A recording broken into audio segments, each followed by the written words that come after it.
We just bought ourselves our dream four-wheel drive, a Toyota Landcruiser 200 series, and over the course of the next 4 weeks we're going to be transforming it from a dead stock vehicle into hopefully one of Australia's toughest touring wagons. Join us for the mistakes, the glory and a whole lot of fun.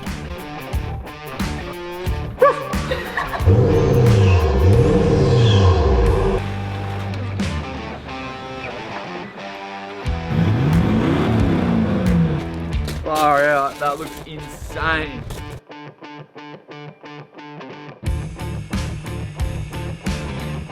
In last week's episode, we were incredibly shocked about how much the 200 series weighed. Holy shit, it weighs. And we got the off-road animal bar fitted. Alright guys, welcome back. Today we are doing another big day of building the 200 series. Let us know what we should call it in the comments below. I'm pretty set on Leroy, but we're going to give out a shirt for the person that gets the best name. Today we're going to be taking these mirrors off. So these came with the car, some nice chrome mirrors. I don't overly like the look of them, so we're going to take them off. The indicator's not working, think there's a bit of an earth problem, so we're going to fix all that. Yeah, it's always a bit daunting taking to a brand new vehicle with a trim popper, but we're in safe hands. We're with Jason and Elisa, Sarah Travels. They're helping us out with the build, and we're going to paint these mirrors black.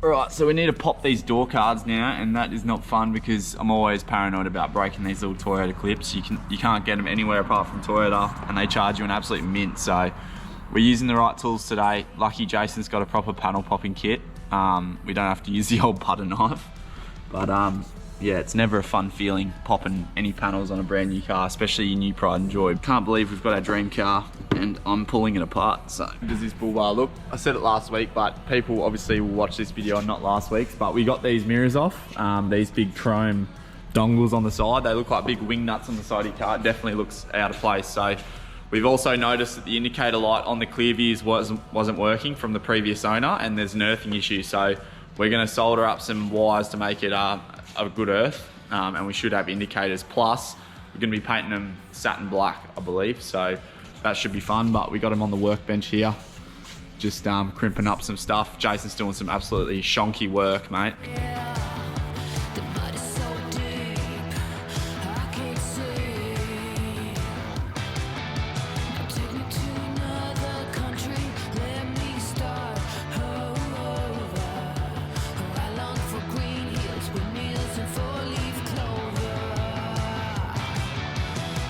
Alright, so just about ready to paint. We've scuffed these up because paint doesn't like to stick into chrome too much, so even shiny surfaces, that is. So we've masked up the lights, the mirrors, everything. So we've prepped this, we've taken them off. Jason's done a good job of soldering that earth on as well. We've hit it with a bit of sandpaper just to scuff up the shiny surface and masked up the parts we don't want black. Jason reckons he's got the ARB black paint, so keen to see how that looks. Should look pretty professional, and we're hitting it with an actual gun. It was better than what I was going to do. I was just going to get the spray can out, so hopefully come up pretty good, and we'll get them on the Savi and see how the car looks.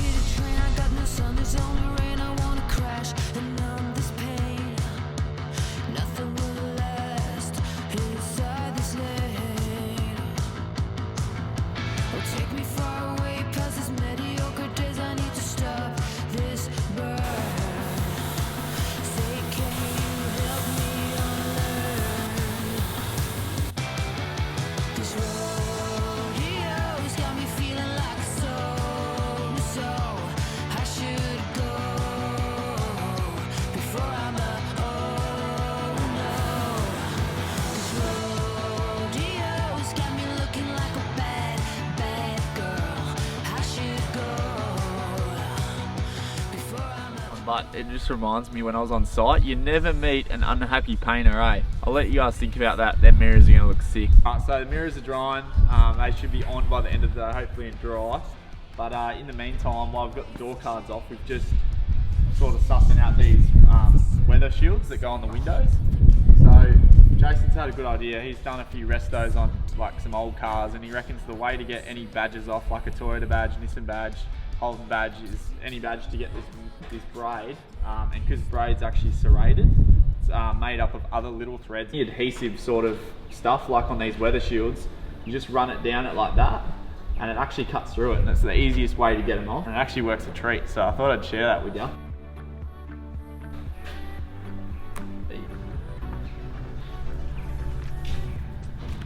So I'm sure you're sick of Keelan's head, so I thought I'd jump in and do a few mods myself. So we're going to install the floor mats, very riveting stuff. Before we put these in, we want to say a huge thank you to Ray. Ray actually came down and saw us at the Sydney 4-wheel drive show, and he was saying how much he loved our videos and he wanted to give back, and he wanted to join the Patreon, but we just said, don't worry about it, mate, you know. And he came back the next day and he'd actually gone to the show, found the mats that would fit our new car and brought them back to us. We had these mats before we even had our new car. So Ray, thank you so much. Let's see if they fit properly. Is this the right one? Yeah, just bang her in. There we go. They fit alright? It fits perfect, and they're made out of plastic or some sort of special material, so all of the dirt will just catch on that, and then we can just take them out and shake them out. They're awesome. They're called, we don't even know the brand. 3D Max Track. Yeah, so we'll see how they go. We don't know how they go yet, but they look like they're really good mats. That'd be great, yeah. Yeah. Before we had these like eBay jobs that were just these big, bulky, ugly looking things. They look like they came over a Mack truck, so these are like real fancy. Beauty, thanks Ray. Alright, the next thing that we're putting on the car is probably one of the most asked questions we had with Percy. What are the screens on your windows? And these are called solar screens. So if you go on Google, type in solar screens, they'll come up. If we had $1 for every time we had that question, we literally wouldn't have to do YouTube anymore. We'd be rich. And we're not affiliated with this brand, but not at all. So our last ones we got secondhand, but we've gotten ourselves some new ones this time. Basically, all they do is they stick on the windows, you'll see in a minute, and they help keep the temperature down inside the car. So if you've got a fridge in there, the fridge will run more efficiently. Keeps you cooler, and then also for security. So if you look in the back of our car, you can't actually see what we've got stored in there. So they're really good bits of kit, and I think they're only $350 for a full touring set. So that's all the windows apart from the front two. Because I said no too much. Right. Alright, so it's very important to make sure you clean your windows before, so there's no dust or anything. So we've just wiped that down, and then you literally just stick them on. These are also good if you sleep in the back of your car, so if you have like a troopy or something, it'd black out all the windows. When we used to sleep in the back of Percy, it was that good. Working at the car wash, whoa, whoa, whoa, whoa. Makes such a massive difference. It's already way darker in the back. I think cheaper version of tint too. So next part of the build, we're going to be installing this K-on bracket. So these guys make some premium brackets for a lot of different applications. We have proven and tested this stuff all around Australia. Heavy duty bracket, that's just for an area, there's no load on it, but they've made it thick so it lasts forever. Nice powder coat on it, and yeah, it's going to go right there. So last area we had on Percy the Prado, we actually put it on the back of the car, and I thought it was pretty smart doing it that way, but what actually happened was the signal was getting blocked between the car and the Caravan when we had the short stumpy antenna on. So this time we're going to put it here, and hopefully we get a lot more reception, a lot more range, and a lot more practical. So K-on bracket, get these online. First thing we have to do though, always scary, is drill a bigger hole inside of the car here, enlarge it, and then we've got to put a nut sert in for the bracket to actually screw into. So it's a little bit scary. Put a 7.5mm through, and then a 9.5mm, then the nut sert. So let's see how we go. So another thing is they send you some instructions here. So I'm just following them, making sure I've got this right before I just go drill a hole. See how we go.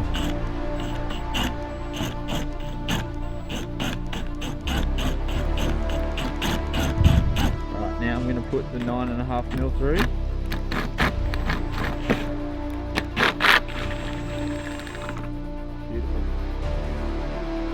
That was scary. If you drill into any panels on a car, make sure you use touch-up paint or it will rust, because you're literally taking away the only rust protection that the metal has, and that's the paint. So I've just chucked a nut sert into this spot. That's all you got to do, and then this will just screw straight in apparently, which is pretty cool.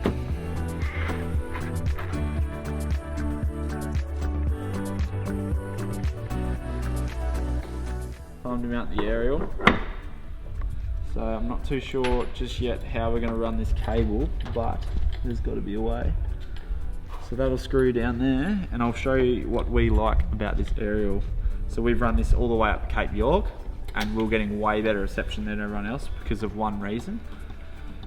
So the top of this actually unscrews, and then our other antenna screws on, so we can have a massive whip up the front if we want. And obviously your shorter whips are good for really hilly conditions, and your longer whips are good for long distance flat conditions. So majority of the time we'll just have this like this, but when we are doing them big remote tracks, we might throw the big one up. But I love the way this looks. Such a simple system, and yeah, it's perfect for having the UHF in a good spot for maximum reception.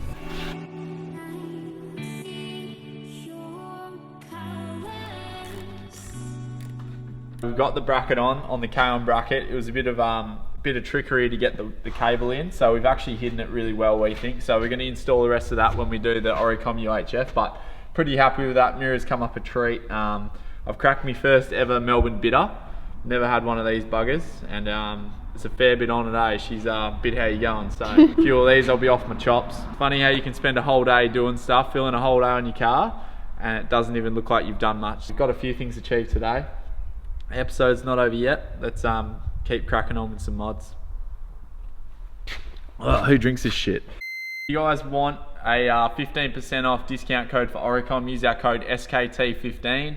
You'll get 15% off store-wide. Massive savings to be had there. So if you are interested in one of these little kits, this is the Town and Country pack, so 2 aerials.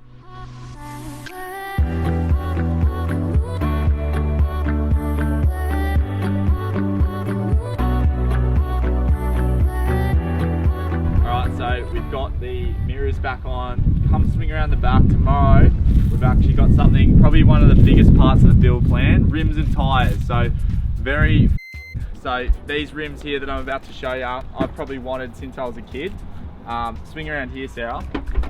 So ROH have actually jumped on board with the build. So keen to get these rims on the bloody 200. They're gonna look amazing. Doing something a little bit different. They're not your conventional black rims that you normally go. I'm not gonna show you yet. We're gonna go down to Tyre Power tomorrow. We're getting some 34-inch tyres fitted to these rims. Like I said, I'm not gonna show you today. Gonna have to wait till tomorrow, but I don't think I'm gonna sleep tonight. I think rims and tyres are absolutely gonna transform this rig. There's a few reasons why we've chosen these rims too. To do with weight, like I said about the bull bar, it all comes down to that practicality aspect, the looks, and also the weights. And can this kit actually be put into a car with a GBM upgrade and it be warranted? So can't wait to show you these bad boys, but you're gonna have to wait till tomorrow just like me. So let's go down to Tyre Power bright and early. We'll get these bad boys installed.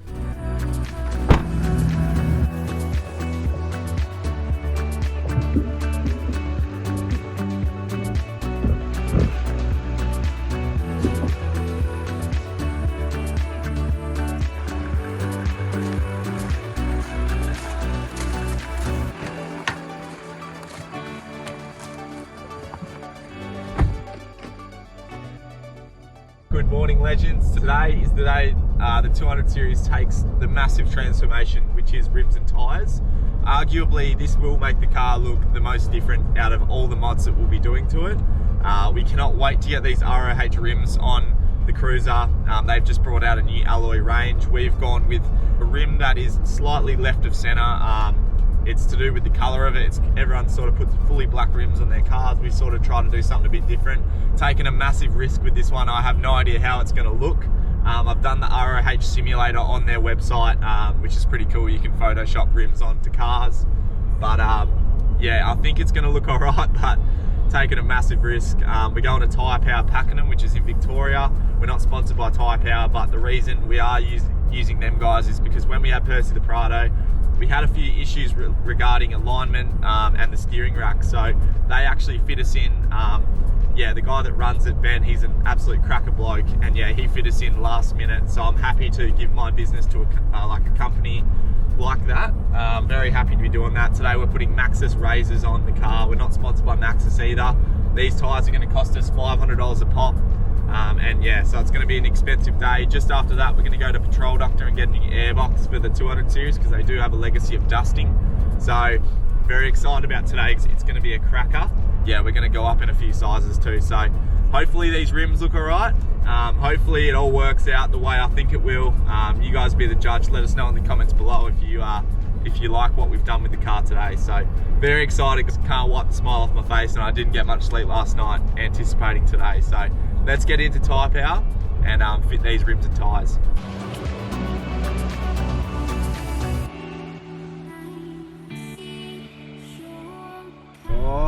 my god. Woohoo! New tyres are on. I've seen it. It looks insane.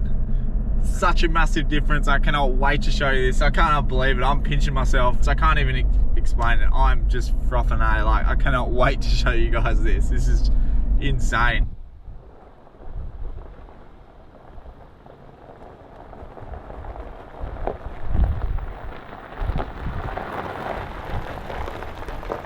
Woohoo! How good does that look?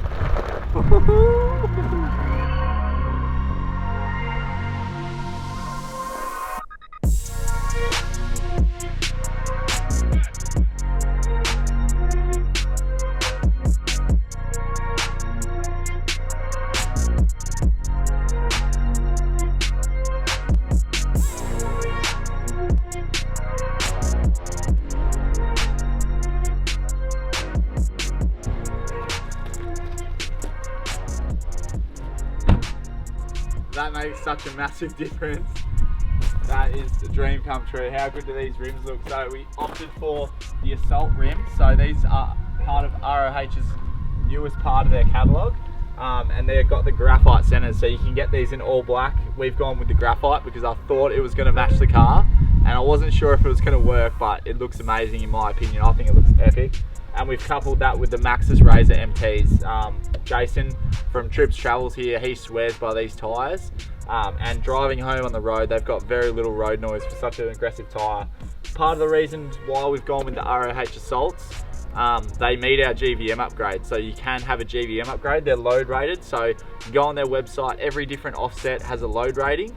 These ones here are positive 35, and I'll show you, they don't stick out of the guards at all. So they're probably perfect for the 200 series. And also the VX 200 series and the Saharas normally come with 18-inch rims standard, which I think the smaller the rim, the better. 17-inch ROHs actually fit the VX and the Saharas. So it's one of the only rim manufacturers that you can get your hands on that will, a 17-inch will actually fit it. So ROH accommodate for that. And I think that the graphite centers make the tires look a lot bigger.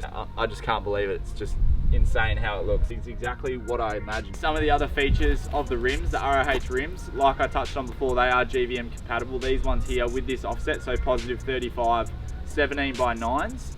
These are actually a 1500 kilo per rim rating, but have 6 ton of weight on this car. All the other components you can't have 6 tons. So these rims are overkill pretty much. They're rated to such a high weight, which we love because we definitely do put our gear through some torture.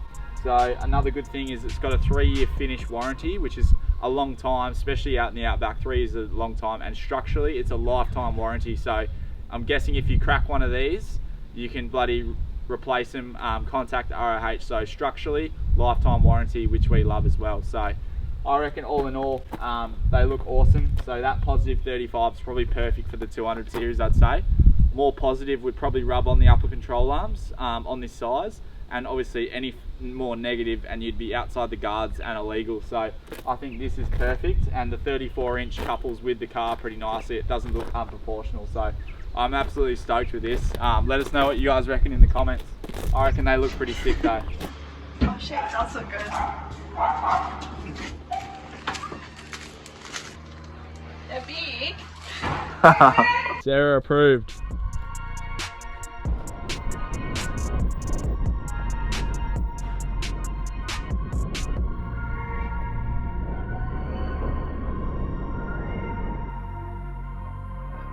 Celebrated the rims and tyres well and truly. They look sick. We've brought the car back into the shed because we're going to remedy an issue that Toyota know about. It's happened to a lot of people, and that is dusting these 1VDJs. Yeah, so the factory airbox apparently lets dust in, and we can't have that because once you get dust in the air intake, sucks it into the motor, and you'll cook your motor, and you'll be up to 30 grand plus to a new motor. Worth avoiding. So what we've done is we've gone down to Patrol Doctor in Melbourne and we've bought ourselves a custom airbox, and that's a stainless steel one, but we're retaining the use factory element. So it's the same size as the filter still. Use the factory filter, but it's sealed. No water's going to get in, and certainly no dust. So we're going to chuck that in now. Plus, we are upgrading the snorkel. So this isn't the R-Max snorkel on the side of this. We do have an R-Max. Safari have been nice enough to send one out. Trialed and tested the Safari snorkel on Percy the Prado. Had no issues with it whatsoever. So we are going that way again with the ram head, and yeah, it's going to look pretty sick. It's going to be a bigger intake and hopefully look after this engine a bit more. And like I said, the airbox is certainly one step in the right direction with that as well. So we're going to unbolt this old factory one and get the new Patrol Doctor one in. We just got the airbox out. I've undone all the clips on the inner guard so we can get access to the snorkel bolts, which I'll show you in a minute. But I'd just like to show you the difference in airbox. Open this box. All right, so I've just switched cameras. I've just opened the Patrol Doctor box, and this is what it comes with. So obviously you get your powder coated Patrol Doctor box, and she's pretty schmick. So that is where your pressure sensor goes. It goes back on the intake manifold, and as you can see here, you've got these clips that actually clip down and screw in, so you can actually tighten that seal as hard as you can, where on the Toyota factory, which is here, the dust actually, these little clips, the factory clips, don't actually seal that well. And what happens is it bypasses the actual air intake, the air filter, and dust and stuff in the engine bay gets sucked in the gap here. So through this seal, and then into the top side of the airbox, and then through this pipe, and then as soon as it goes through this pipe, it's in the engine. So that is not ideal, and that is the reason why, and it's very common, believe it or not, and they're very expensive cars, so you want to look after the engine. So this here was $1,200, $1,250 I think to be exact. You can get a slightly cheaper one if it's stainless, but I've done a lot of research, and these boxes just bolt straight in, and I've heard a lot of good reviews about them. So we're going to get that in now over at bloody Leroy, which I'm still waiting on a name from you guys. So we've got the factory airbox out. This is just an abomination of wiring. The person before me has gone to town with some wires here, and I have no idea. I've got to sort through all this stuff. Underneath here, you've just got to take out the inner guard clips, and then up inside there, I don't know if you guys can see that, but that's where your snorkel bolts are. That's where you got to get to.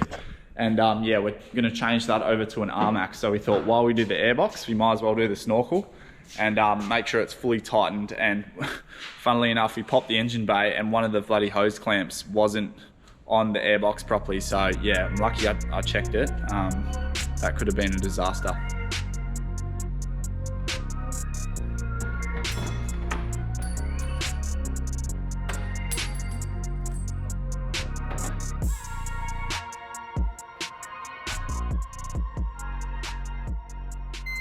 How rank does that look?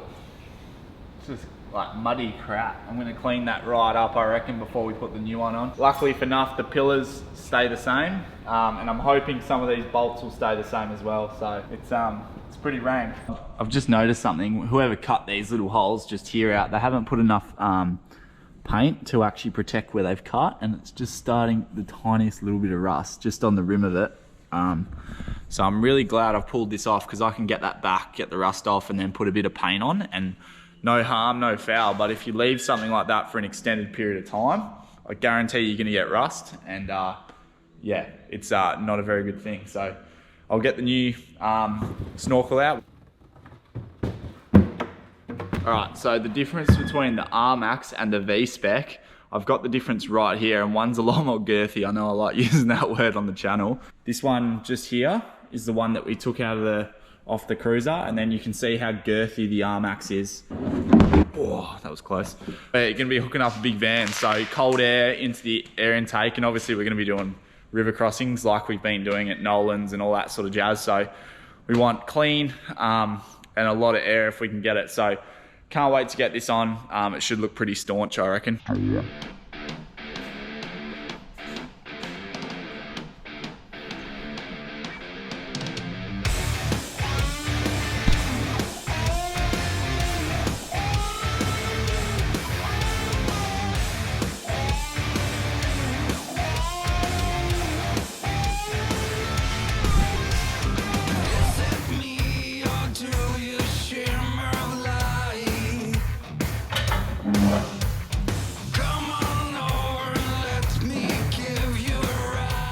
So we just got the snorkel on. It's made a massive difference. It looks massive. We did have a few issues. The V-Spec one, 2 holes you need to change. So we've drilled 2 more holes into the side of the 200 series.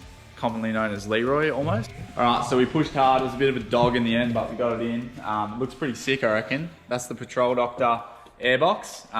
You can tell straight away you get a way better seal than the stock one. So that's all in. The R-Max is on, so we're gonna kick it over now. Hopefully no issues. Bit of suck from the big Safari ram head.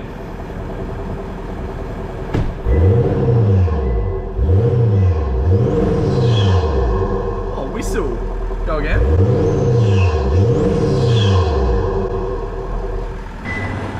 Yeah?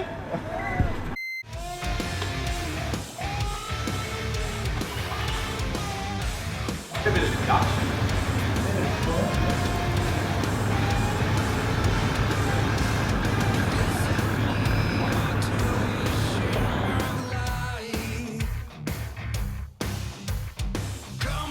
The way is over, but no one gave a fuck.